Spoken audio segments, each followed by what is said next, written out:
সংসারের হাল ধরতে পরিবার ছেড়ে রাজধানীতে জীবিকার সন্ধানে আসেন রমজান মিয়া। তবে বুলেটের আঘাতে প্রাণ হারিয়ে না ফেরার দেশে পাড়ি জমালেন ২৪ বছর বয়সী এই যুবক। বুক ফাটা আর্তনাদে মূর্ছা যাচ্ছেন স্বজনরা।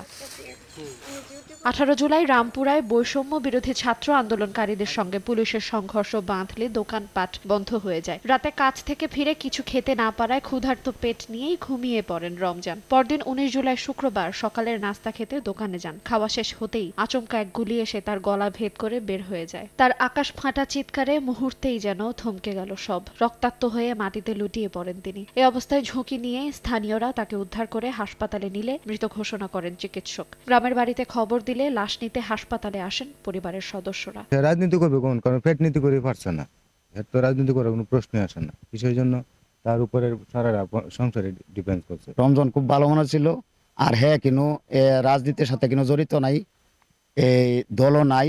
হ্যাঁ গরিব মানুষ, হ্যাঁ কামাই দিয়া এই যে পরিবারটা চলতো, হ্যাঁ বাপ মারে কামাই করে খাওয়াইতো।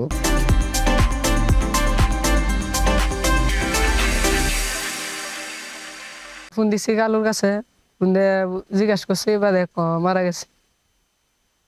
বাদে খুব কষ্ট হয়েছে। আমার একটা ভাই আছে, বড় ভাই, সে এই সবটা দিত আমারে। চাকরির প্রতিযোগিতামূলক বাজারে নানা জনের দরজায় কড়া নেড়ে একটি বেসরকারি প্রতিষ্ঠানে সেলসম্যান হিসেবে কাজ পান দিনমজুর লিটন মিয়ার বড় ছেলে রমজান। বাবার স্বপ্ন ছিল একটু গুছিয়ে উঠলে ছেলেকে বিয়ে করাবে। ছেলেকে ঘিরে আরো কত শত স্বপ্ন বুনেন বাবা, কিন্তু বুলেটের আঘাতে সব স্বপ্ন যেন মুহূর্তেই বিচ্ছিন্ন হয়ে গেল। দোকানে বাড়িছে, বাড়িয়া চাকাইতে গেছে, একজন কালু চাকায় আইছে আর হি বই রয়েছে, এই মানে কারোতেই গুলি গেছে।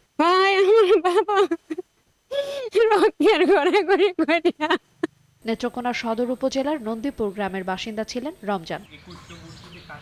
সময় সংবাদ, নেত্রকোনা।